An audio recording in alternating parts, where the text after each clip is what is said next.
The moment Leo Harrington's coffee splashed across his sleeve, I felt the shift in the air.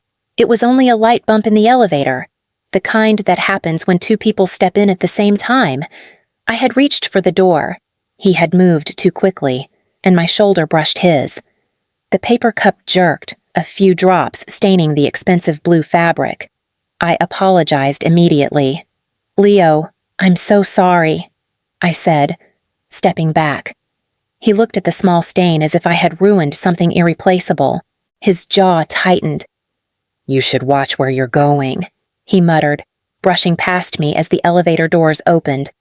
I told myself it would pass. I had seen bigger tempers cool down over smaller things in my 20 years at Harrington Media Systems. Leo was young, eager to prove he deserved the vice president title his father had given him. A stain on his sleeve should not have mattered. An hour later, I learned it mattered more than I ever expected. The executive team gathered for the Monday briefing, the one I had attended every week for nearly 2 decades. I took my usual seat near the middle of the table. Leo stood at the front, next to the display screen, flipping through notes on his tablet. His father, Daniel Harrington, the chief executive officer, sat at the head of the table with a neutral expression. The meeting had barely begun when Leo cleared his throat. "Before we continue, I need to address something," he said, his voice strikingly steady. I looked up. He stared directly at me. "Lucia Hale, you are no longer valuable to this team." His tone sharpened, effective immediately.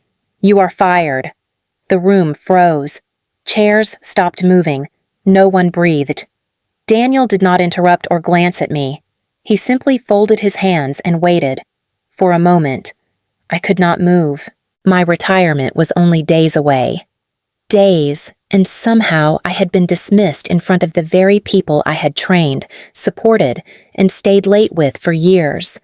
I stood slowly, feeling the weight of every eye that refused to meet mine, and walked out of the conference room, leaving behind 2 decades of loyalty that suddenly meant nothing. I reached my office and closed the door a little harder than I mean to. My nameplate is still on the glass. My chair is still pushed in. My mug is still on the desk like nothing has happened. I pull a box from the shelf and start placing things inside. The framed photo of my daughter, the chipped mug from the first holiday party, the notebook with my handwriting all over the margins. There is a soft knock and the door opens halfway. It is Jenna from accounting. She looks at the box, then at me. "Hey," I say. Her hand tightens on the doorknob. "Lucia, I have to send those quarterly numbers to Leo. I will come back later." "You do not have to come back," I say. Apparently, I am done. Her eyes shine for a second. Then she drops her gaze. "I am sorry," she whispers, and slips away before I can say anything else. Out in the hallway, I hear voices. "I heard she blew the Westmont account." "No. I heard she refused the new system and they lost a week. Leo said she has been blocking progress for months. Each sentence lands like it is being read from a script. I know those stories did not exist this morning." I open my door and step into the hall with the box in my arms. The conversation's cut off. People suddenly remember emails, papers, anything that lets them turn their backs. "Congratulations, everybody," I say quietly. "You survived the blast." No one answers. A few shoulders flinch. I walk toward the elevator and past the HR office. The door is closed. No one has called me in. No exit interview, no paperwork, no handshake. Just nothing. I keep going. Downstairs. The glass lobby is bright and polished. My footsteps echo on the floor. The security guard glances up, then looks past me as if I am air. My badge is still around my neck. I lay it on the front desk without a word and push the door open. The air outside feels sharp on my face as I step away from the building and do not look back. The first morning after the firing, I sit at the kitchen table with my phone face up, waiting for something in email. A calendar notice, a severance outline, a mistake corrected. Nothing comes. By noon, I call my own voicemail. Empty. On the second day, a text appears from Marla. I am so sorry. I cannot say more. I type 3 different replies before deleting all of them. Whatever she is hiding, she is clearly terrified to say it. On the 3rd day, my daughter calls. Mom, what happened? Someone at my office said your company is restructuring. I close my eyes. I am fine, just taking time to breathe. You do not sound fine. I am trying to be, I say, which is the closest to the truth I can manage. At night, I replay the moment Leo stood in the conference room. His voice was steady, rehearsed even. You are no longer valuable. Each word comes back sharper than the last. I try to tell myself it was only a sentence, but I feel it in my chest like a door slamming shut. By the end of the first week, the silence becomes its own presence. My laptop sits untouched on the counter. The planner I carried for years stays closed. I walk from room to room, unsure what to do with my hands. On day 10, another text arrives, this time from Darren. Lucia. I wish I could explain. Please hang on. I call him immediately. He does not pick up. I leave a message anyway. If I made a mistake, tell me. If I offended someone, tell me. Do not leave me in the dark like this. My voice trembles, and I hang up before it breaks. By the end of the 2nd week, the walls of my house feel too quiet, and the silence presses in like something with weight, something I cannot escape. Marla chooses a small table in the corner and stands up when she sees me. Lucia, she says, pulling me into a quick hug. You look tired. I feel worse than that. I answer. Thank you for agreeing to meet. She sits, fingers wrapped around her cup. I should have called sooner. You texted, I say. You also said you could not say more. Her shoulders tense. There are things I am not supposed to talk about. I lean in. They already fired me in front of everyone. Marla. There is not much left to protect. She looks at me. Really looks this time. You did not deserve that. That is not an answer. I say, what is going on inside that building? She glances around, even though no one is close enough to hear. Leo has been after the old guard for months. Anyone with more than 10 years. Anyone who remembers when his father still asked for advice instead of giving orders. So it is not just me. I say, no. She replies, you were just the easiest target. You were close to retirement. He called it a clean transition. Is that what he calls it? My voice tightens. A clean transition. Marla swallows. He said you refused to adapt, that you slowed the team down. He used words like outdated and legacy mindset. People repeated them because they sounded official. I feel heat rise in my chest. He never said any of that to my face. Of course not, she says. He prefers an audience. I sit back, and no one challenged him. Some of us tried, she says softly. We were told there was a bigger plan, that we had to trust the process. What plan, I ask? She presses her lips together, then slips. When this is over, you will understand. I freeze. When what is over? Marla. Her eyes widen. I should not have said that. I really cannot explain. Not yet. I nod slowly, even as my stomach knots. We finish our drinks in fragments of small talk, and when we part on the sidewalk, her hand squeezes mine a little too long, like an apology she cannot speak. Darren calls me late in the afternoon, his voice low enough that I know he is speaking from a stairwell or an empty corner of the office. Lucia. I should have reached out sooner, he says. You are reaching out now, I reply. Tell me what is happening in there. There is a long exhale. The story is changing. Fast.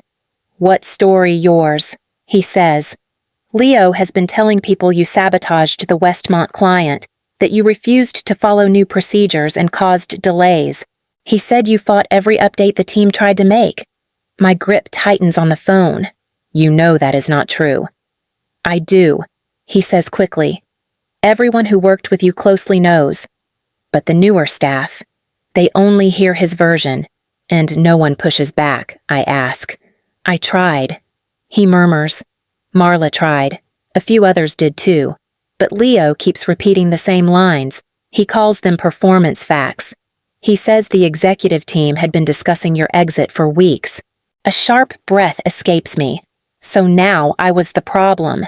He is reshaping everything, Darren whispers. If someone questions him, he shuts them down. He keeps reminding people he is next in line for major restructuring decisions. I press my hand to my forehead. 20 years of building that place. 20 years of staying late, covering deadlines, training new hires, and now I am a cautionary tale. I hate it, Darren says. But people are scared. They do not want to get on his bad side. Fear is not an excuse, I say quietly. He goes silent before answering. I know. For a moment, neither of us speaks. His breathing fills the line, strained and guilty. When he finally says goodbye, I hear the truth in his voice. My story is no longer mine, and I am not there to stop the rewriting. The call comes just after sunset, when the house is quiet and I am trying to convince myself that silence is a form of healing. The screen shows an unknown number. I almost let it ring out. When I answer, the voice on the other end is unmistakable. Lucia, this is Daniel Harrington. My breath stops for a moment. I know who you are. He does not laugh. We need you to come back to the office. I stand up without realizing it. After 2 weeks of nothing. There is something for you here, he says. What is that supposed to mean? His tone does not change. It is something we need you to see in person. You could have called me after the firing, I say. You could have spoken up when your son humiliated me in front of every executive in the company. He pauses just long enough for me to hear the deliberate control in his breathing. I understand your anger. No, I say. You understand an empty office and the mess your son created. What you do not understand is what it feels like to be erased. His voice remains steady. Too steady. Lucia, this conversation is not about Leo. So what is it about another pause? Closure. The word hits me harder than I expect. He continues. I am asking you to come in tomorrow morning, 9 o'clock, conference floor. You expect me to walk back into that room like nothing happened. This is not about pretending, he says. It is about completing something that was never meant to remain unfinished. I press the phone to my ear. You are not giving me much of a choice. I am giving you an opportunity. He replies, whether you take it is up to you. His tone shifts, still calm, still rehearsed, but with a strange undercurrent I cannot name. All right, I say, I will come. Thank you, he replies, as if relieved. We will be waiting. The line clicks off, leaving the house even quieter than before. I arrive at the building a few minutes before 9, heart thudding harder than I want to admit. The glass doors glide open, and for a second I feel like I am stepping into a memory I am not ready to relive. The receptionist looks up. It is Erin, the same young woman who watched me walk out 2 weeks ago without saying a word. This time, her eyes widen with something close to relief. Lucia, she says quietly. Good morning. Morning, I answer, unsure how much warmth to offer. You can go right up, she adds. They are expecting you. I hold out my old badge out of habit. She does not take it. It still works, she says, almost shyly. I tap it against the reader, and the light turns green. That tiny sound feels like a punch to the ribs. In the elevator ride up, 2 analysts enter. They whisper the second they recognize me. She came. I told you she would. I turn my head slightly. They drop their voices and stare at the floor until the doors open. When I step onto the executive level, every conversation stops. People turn, pretending they are not turning. A few offer tight smiles. Others look conflicted, like they have been waiting for something to happen, and I am the missing piece. I walk past them without slowing down. The conference room door is open. Inside, the entire leadership team is seated, every chair filled, every eye on me. Leo Harrington sits near the middle of the table with his shoulders drawn inward, hands clasped together. He looks nothing like the man who announced my firing. Today, he looks unsettled. Daniel stands at the head of the table. "Lucia," he says, his voice calm. "Thank you for coming." He gestures to the empty chair at the opposite end of the long table. I remain standing for a breath, letting the weight of every gaze settle. Then I step forward into the room, wondering why everyone looks like they are waiting for a signal I cannot see.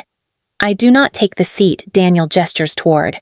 I keep both hands on the back of the chair instead, grounding myself. I am staying on my feet.